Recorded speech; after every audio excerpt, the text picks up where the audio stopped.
Ibinuking si Kim at Paulo dahil mukhang mag-asawa daw ito sa taping.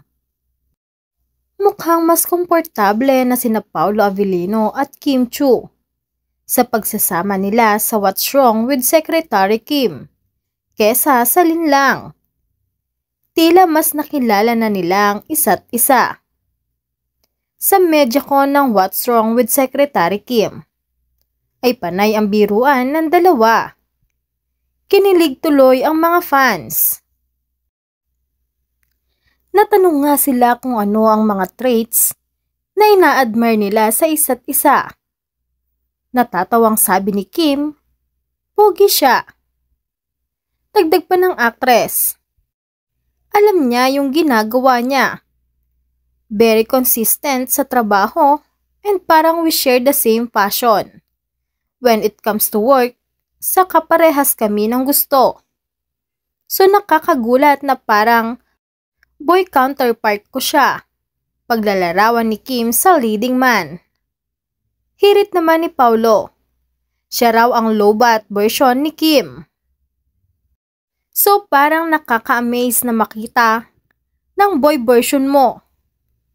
Nakakatuwang makatrabaho ang isang Paulo Avellino. Mas nakaka-amaze kasi tinanggap niya itong rom-com na genre. Sa mas napahanga niya, ako as an actor, dahil kaya niyang gawin lahat. Talaga, in his best, say pa ni Kim. Sabi naman ni Pau, kaya niya tinanggap ang serye ay dahil sa pagmamahal niya kay Kim bilang katrabaho. Kung ibang actress daw siguro, ay baka nagdalawang isip na siya. Needless to say, kinilig ang fans sa sinabing yon ni Paulo. Aside from Kim, syempre isa rin sa dahilan na tinanggap niya ang proyekto ay dahil sa yumaong head ng Dreamscape Entertainment na si Deo Endrinal. Isa pang ikinatuwa ng mga fans ay nang sabihin ni Kim na mas gwapo raw si Paulo kaysa sa South Korean actor na bida ng What's Wrong with Secretary Kim na si Park So-yoon. Hindi lang yan, dahil ibinuking din ng co-actor nila na si Pepe Herrera, na parang mag-asawa na raw ang Kim Pao sa set.